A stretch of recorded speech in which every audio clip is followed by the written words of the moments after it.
Hey guys, Lord Naren White here, the Holy Ghost, the one true God. Back with you with the next video in my series reading Oliver Twist by Charles Dickens. Without further ado, returning to Oliver Twist as read by Lord Naren White. She was hanging about me all day and night too, and I was stretched on my back. And you, like a black-hearted wolf as you are, kept yourself aloof, said Sykes. We was poor, too, all the time, and I think, one way or other, it's worried and fretted her, and that being shut up here so long has made her restless, eh? That's it, my dear, replied the Jew in a whisper. Hush! As he uttered these words, the girl herself appeared and resumed her former seat. Her eyes were swollen and red. She rocked herself to and fro, tossed her head, and after a little time burst out laughing. Why, now she's on the other tack, exclaimed Sykes, turning a look of expressive surprise on his companion. Fagin nodded to him to take no further notice just then, and in a few minutes the girl subsided into her accustomed demeanor. Whispering Sykes that there was no fear of her relapsing, Fagin took up his hat and bade him good night. He paused when he reached the room door and, looking round, asked if somebody would light him down the dark stairs. Light him down, said Sykes, who was filling his pipe. It's a pity he should break his neck himself, and disappoint the sightseers. Show him a light. Nancy followed the old man downstairs with the candle. When they reached the passage, he laid his finger on his lip, and drawing close to the girl, said in a whisper, What is it, Nancy, dear? What do you mean? Replied the girl, in the same tone. The reason of all this, replied Fagin. If he pointed with his skinny forefinger up the stairs, is so hard with you. He's a brute, Nancy, a brute beast. Why don't you? Well, said the girl, as Fagin paused, with his mouth almost touching her ear, and his eyes looking into hers. No matter just now. We'll talk of this again. You have a friend in me, Nance, a staunch friend. I have the means at hand. Quiet and close. If you want revenge on those that treat you like a dog, worse than his dog, for he humors him sometimes. Come to me. I say come to me.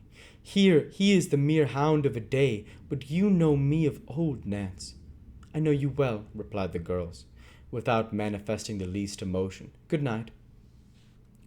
She shrank back, as Fagin offered to lay his hand on hers, but said good night again in a steady voice, and answering his parting look with a nod of intelligence, closed the door between them. Fagin walked towards his home, intent upon the thoughts that were working within his brain. He had conceived the idea, not from what had just passed, though that had tended to confirm him, but slowly and by degrees, that Nancy, wearied of the housebreaker's brutality, had conceived an attachment for some new friend. Her altered manner, her repeated absences from home alone, her comparative indifference to the interests of the gang for which she had so often been zealous, and added to those her desperate impatience to leave home that night at a particular hour, all favored the supposition, and rendered it, to him at least, almost matter of certainty. The object of this new liking was not among his myrmidons. He would be a valuable acquisition with such an assistant as Nancy, and must, thus Fagin argued, be secured without delay. There was another and a darker object to be gained. Sykes knew too much, and his ruffian taunts had not galled Fagin the less, because the wounds were hidden. The girl must know, well, that if she shook him off she could never be safe from his fury, and that it would have surely wreaked to the maiming of limbs, or perhaps the loss of life, on the object of her more recent fancy. With a little persuasion, thought Fagin, what more likely than that she would consent to poison him? Women have done such things, and worse, to secure the same object before now. There would be the dangerous villain, the man I hate, gone, another secured in his place, and my influence over the girl, with the knowledge of this crime to back it, unlimited. These things passed through the mind of Fagin during the short time he sat alone in the housebreaker's room, and with them the uppermost in his thoughts, and had taken the opportunity afterwards afforded him of sounding the girl in the broken hints he threw out at parting. There was no expression of surprise, no assumption of an inability to understand his meaning. The girl clearly comprehended it. Her glance at parting showed that. But perhaps she would recoil from a plot to take the life of Sykes, and that was one of the chief ends to be attained. How, thought Fagin, as he crept homeward, can I increase my influence with her? What new power can I acquire? Such brains are fertile in expedients. If, without extracting a confession from herself, he laid a watch, discovered the object of her altered regard, and threatened to reveal the whole history to Sykes, of whom she stood in no common fear, unless she entered into his designs, could he not secure her compliance. I can, said Fagin almost aloud. She durst not refuse me then. Not for her life, not for her life. I have it all. The means are ready, and shall be set to work. I shall have you yet. He cast back a dark look, and a threatening motion of the hand towards the spot where he had left the bolder villain, and went on his way, busying his bony hands in the folds of his tattered garment, which he wrenched tightly in his grasp, as though there were a hated enemy crushed with every motion of his fingers. Chapter 45. Noah Claypole is employed by Fagin on a secret mission. The old man was up betimes next morning, and waited impatiently for the appearance of his new associate, who, after a delay that seemed interminable, at length presented himself, and commenced a voracious assault on the breakfast.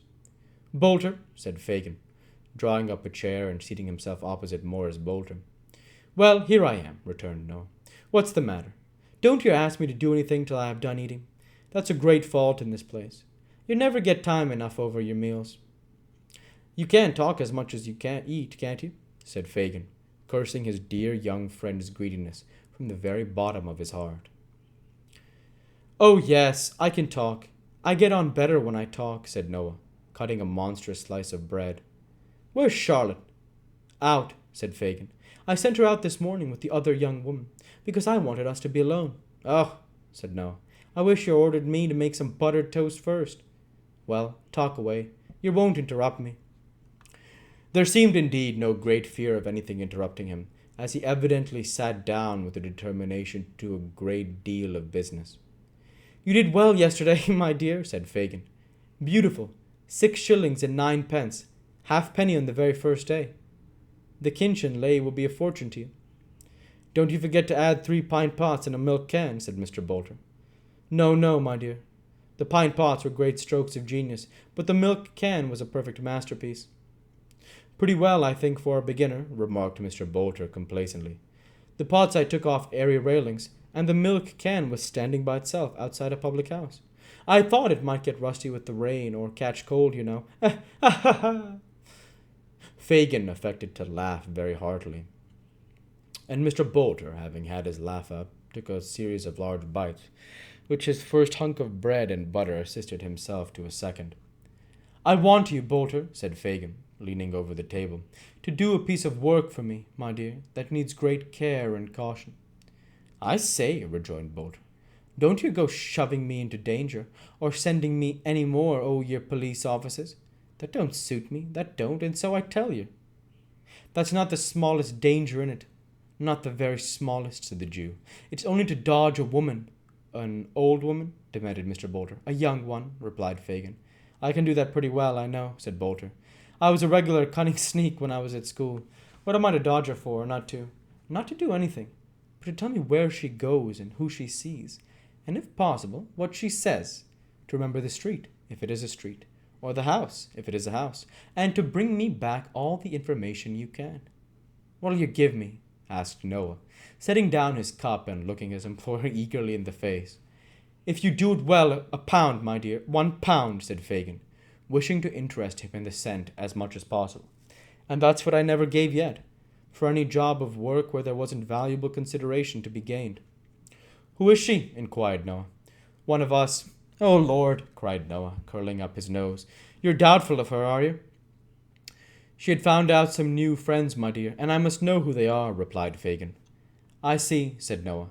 "Just to have the pleasure of knowing them. If they're respectable people, eh? Ha ha ha! I'm your man." "I knew you would be," cried Fagin, elated by the success of his proposal. Of course," replied Noah. "Where is she?" Where am I to wait for her? Where am I to go?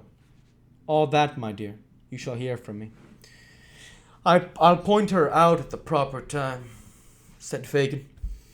You keep ready and leave the rest to me. And we'll go ahead and stop there for this week. As usual, I want to say thank you for watching, and I hope you enjoyed. Please like, comment, and subscribe, as it greatly helps the channel. Light be with you all.